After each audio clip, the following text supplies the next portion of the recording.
2026-এ কি নিজের গড় নন্দীগ্রামেই হারতে চলেছেন শুভেন্দু অধিকারী? রাজ্যের বিরোধী দলনেতা তথা নন্দীগ্রামের বিধায়ক 2026-এ তার হাত থেকে কি নন্দীগ্রাম যেতে চলেছে?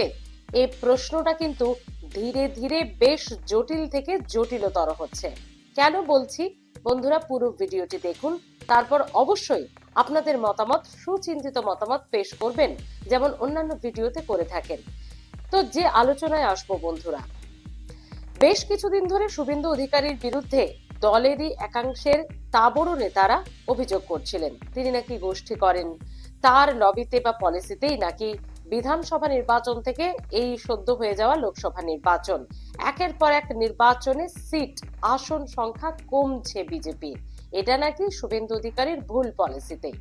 আর এবার তার বিরুদ্ধে তারই একেবারে ডান হাত বাঁ হাত বা তারই সঙ্গে কাজ করে চলা, একেবারে সংগঠনকে শুরু থেকে মজবুত করে রাখা সেই মানুষগুলো সঙ্গ ছাড়লেন, দলের প্রভাবশালীরা সরে দাঁড়ালেন, প্রভাবশালী বিজেপির নেতারা নন্দীগ্রামে হাত ছাড়লেন শুভেন্দুর।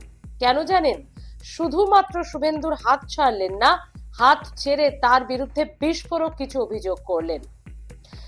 নন্দীগ্রাম 2021-এ বিধানসভা নির্বাচনে নাটকীয় মোড় এনে দিয়ে আমরা দেখেছি মুখ্যমন্ত্রী তথা তৃণমূল সুপ্রিমোকে হারিয়ে শুভেন্দু অধিকারীর জয়লাভ। সেই নন্দীগ্রামে জমি আন্দোলনে 2007 সালে শুরু থেকে যারা শুভেন্দু অধিকারীর পাশে ছিলেন, সেই দুজন অশোক করণ এবং দেবাশিস দাস, তারা দুজনেই দল ছাড়লেন, বিজেপির সমস্ত পদ ছাড়লেন। আর শুধু পদই ছাড়লেন না, তারা পদ ছেড়ে দল ছেড়ে বললেন নন্দীগ্রামে বিজেপি এখন যা করছে, নন্দীগ্রামে বিজেপি দলটি যেভাবে এগোচ্ছে বা বিজেপিকে যেভাবে নিয়ে যাওয়া হচ্ছে, ভবিষ্যতে ভালো হবে না, আমাদের মোহভঙ্গ হয়ে গেছে, সেজন্য আমরা বিজেপি ছাড়ছি, বলা ভালো বিজেপি ছাড়তে বাধ্য হচ্ছি। শুধু তাই নয়, সমস্ত ঘটনা কেন ছাড়ছি সেটা উচ্চতর কর্তৃপক্ষকে, ঊর্ধ্বতর কর্তৃপক্ষকে জানিয়েও কোনো ফল হয়নি। তারা বলছেন শুধুমাত্র নন্দীগ্রামের গোকুলনগর গ্রাম পঞ্চায়েতের লক্ষ লক্ষ টাকা দুর্নীতি হয়েছে, বিজেপি পরিচালিত গ্রাম পঞ্চায়েতগুলিতে কোটি কোটি লক্ষ লক্ষ টাকা দুর্নীতি হচ্ছে, একের পর এক বড় বড় দুর্নীতি সামনে আসছে এবং সেগুলোর প্রতিবাদ করেছি আমরা, কারণ আমরা দলটাকে ভালোবেসে করি, শুরু থেকে রয়েছি একেবারে নন্দীগ্রামে, যখন বিজেপি ধীরে ধীরে প্রতিষ্ঠিত হচ্ছিল সেই শুরু থেকে রয়েছে।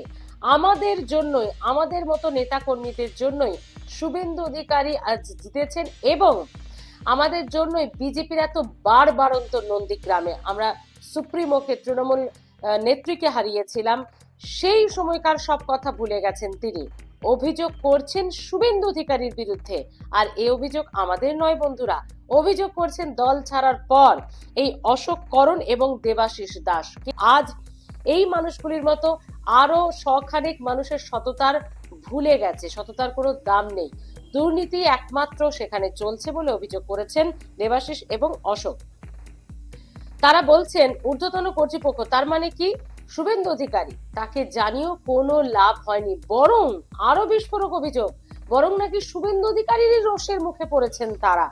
দুর্নীতির বিরুদ্ধে কোথায় কথা বলবে না, দুর্নীতিকেই মেনে নিচ্ছেন শুভেন্দু অধিকারী, এমনটাই অভিযোগ করেছেন দেবাশিস এবং অশোক করণ।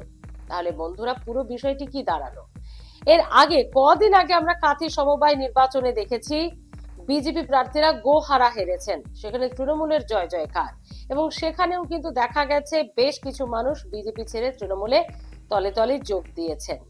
আমরা 2024-এর লোকসভা নির্বাচনে দেখলাম 18 থেকে 12 হয়ে যেতে। এটার জন্য একটি ভিডিও আমি করেছি, আপনারা দেখেছেন, কমেন্ট করেছেন, তাতে সবটাই নাকি শুভেন্দু অধিকারী অনেকাংশেই দায়ী, এমনটা অভিযোগ করেছেন অনেকেই। আমরা 2021-এর বিধানসভা নির্বাচন দেখেছি, 70-77 থেকে কমতে কমতে বিধায়করা সরে যাচ্ছেন, বিধায়করা তলে তলে যোগদান করবেন বলে ঠিক করছেন তৃণমূলে। আমরা উপনির্বাচন দেখলাম, মাদারিহাট 6টা উপনির্বাচনের একটা উপনির্বাচনের সিট ছিল বিজেপির দখলে, একটা আসন ছিল বিজেপির দখলে, সেই মাদারিহাটও গেল, সেখানেও গোষ্ঠীদ্বন্দ্ব। আর রাজ্য নেতৃত্বের মধ্যে তো দিলীপ গোষ্ঠী, সুকান্ত গোষ্ঠী, শুভেন্দু লবি, এরকম নানান লবির অভিযোগ রয়েছে, যে লবির ফাঁপড়ে পড়েই নাকি একের পর এক সিট ভুল পলিসিতে হাতছাড়া হচ্ছে বিজেপি। তাহলে বন্ধুরা, শুভেন্দু অধিকারী তো এখন অন্যতম একটি মুখ। আমরা সীমান্ত, বাংলাদেশ ইস্যু থেকে শুরু করে আরজি কর ইস্যু, যেখানে যা হচ্ছে সবেতেই শুভেন্দু অধিকারী। কেন্দ্রীয় নেতৃত্ব বোধহয় তার উপর সেই ভরসাটা রেখেছেন, তো সেই শুভেন্দুরই হাত ছাড়ছেন দলের প্রভাবশালী নেতারা। এবং আরো একবার বলতে হচ্ছে, ফিরহাদ হাকিমের সেই বক্তব্য যে বহু বিধায়ক নাকি তলে তলে যোগ দেওয়ার জন্য অভিষেক বন্দ্যোপাধ্যায়কে বলছেন, দাদা আমাদেরকে দলে নিয়ে দাও, বিজেপিতে আর থাকতে পারছি না। তো যখন কেন্দ্রীয় নেতৃত্ব রাজ্যে আসছে, সেখানে আরো বেশি করে সদস্যপদ সংগ্রহ অভিযান চলছে ঘটা করে। একেবারে দলের নিচুতলার নেতা কর্মীদের বিধানসভা উপনির্বাচনে মুখ হিসেবে দাঁড় করানো হচ্ছে। তার কারণ কি? সংগঠন করতে হবে। সত্যি তো বিজেপির সংগঠন কি এ রাজ্যে তেমন ভাবে আছে, দু চারটে মুখ ছাড়া? এবং আরো তো কমছে। এবং সেই জায়গায় দাঁড়িয়ে দলের প্রভাবশালী, যখন কেন্দ্রীয় নেতৃত্ব চাইছে যে দলে যোগদান হোক, সদস্য বাড়ুক, সংযুক্ত অভিযান চলছে, সেখানে দলের একসময় তাবড় প্রভাবশালী নেতারাই হাত ছেড়ে দলকে দুর্নীতিগ্রস্ত বলে অভিযোগ করে যাচ্ছেন একাংশকে। সেই জায়গায় দাঁড়িয়ে আর কি বা হতে পারে 26-এ? নন্দীগ্রাম, সেই নন্দীগ্রামেরই দুই প্রভাবশালী নেতা, এই অশোক করণ এবং দেবাশিস দাস, যারা শুভেন্দু অধিকারীর অত্যন্ত ঘনিষ্ঠ ছিলেন একটা সময়, সেই দুজন নয় শুধু বন্ধুরা, সেই দুজন তো বটেই, তাদের সঙ্গে শখানেক বিজেপি কর্মী, 50টির মতো পরিবার এবং শখানেক বিজেপি কর্মী সমর্থক দল ছেড়ে তারা সম্ভবত তৃণমূল কংগ্রেসে যাবেন। এখনো তাদের দুই নেতাই, প্রভাবশালী দুই নেতাই, দেবাশিস এবং অশোক, তারা জানাচ্ছেন এখনো তৃণমূলে যাব কিনা ঠিক নেই, তবে বিজেপিতে আর থাকবো না। এবং এটাও বলছেন, আমাদের মোহ ভঙ্গ হয়ে গেছে। শুভেন্দু অধিকারীকে দেখে 2007-এ তৃণমূল ছেড়ে জমি আন্দোলনের আগে আগে এসেছিলাম বিজেপিতে, আমাদের মোহ এই কবছরে ভঙ্গ হয়ে গেছে। বিজেপি থাকার মতো বিজেপি আর একটি দল নয়, এখানে ভালোভাবে কাজ করা যাবে না, থাকা যাবে না। যদিও আবার বিজেপির এক নেতা, তিনি নন্দীগ্রামেরই আরেক নেতা বলছেন, ওনারা নাকি স্বার্থ সিদ্ধি করতে তৃণমূল ছেড়ে বিজেপিতে এসেছিলেন, নিজেদের স্বার্থ ভালোভাবে এখানে পরিপূর্ণ হয়নি, স্বার্থ মেটেনি, স্বার্থে ঘা লেগেছে, তাই আবারও তৃণমূলে ফিরে যাচ্ছে। এটা তো রাজনীতিতে চলতেই থাকবে। তো বন্ধুরা, এই দল বদল তো চলতেই থাকে, প্রসঙ্গ হচ্ছে দল বদল নয়, প্রসঙ্গ হচ্ছে শুভেন্দু অধিকারী।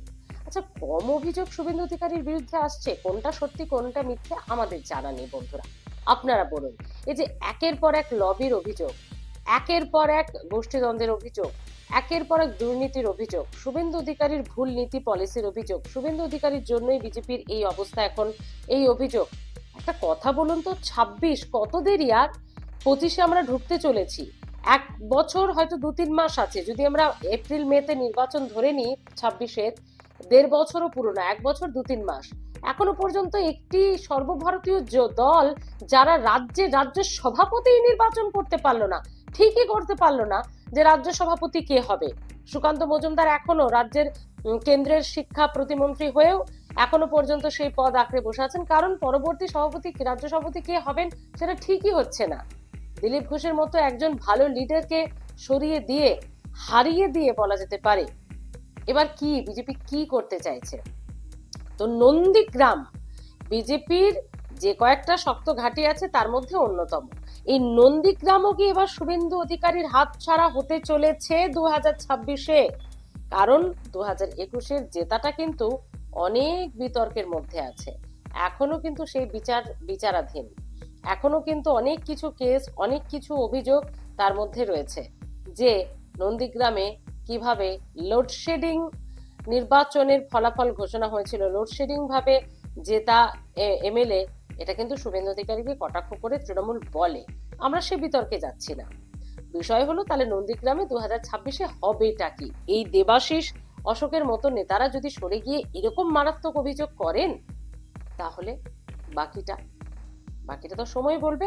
আর বলবেন আপনারা বন্ধুরা, কমেন্ট করতে ভুলবেন না। 2026-এর নন্দীগ্রাম, শুভেন্দু অধিকারী পরিবারের গড় নন্দীগ্রাম, বিরোধী দলনেতার গড় নন্দীগ্রাম, সেই নন্দীগ্রামই কি এবার হারাতে চলেছে শুভেন্দু অধিকারী হারতে চলেছেন তিনি নন্দীগ্রাম থেকে। এবার কি হাতছাড়া নন্দীগ্রাম? অবশ্যই জানাতে ভুলবেন না। কমেন্টের অপেক্ষায় থাকলাম। ভালো থাকবেন।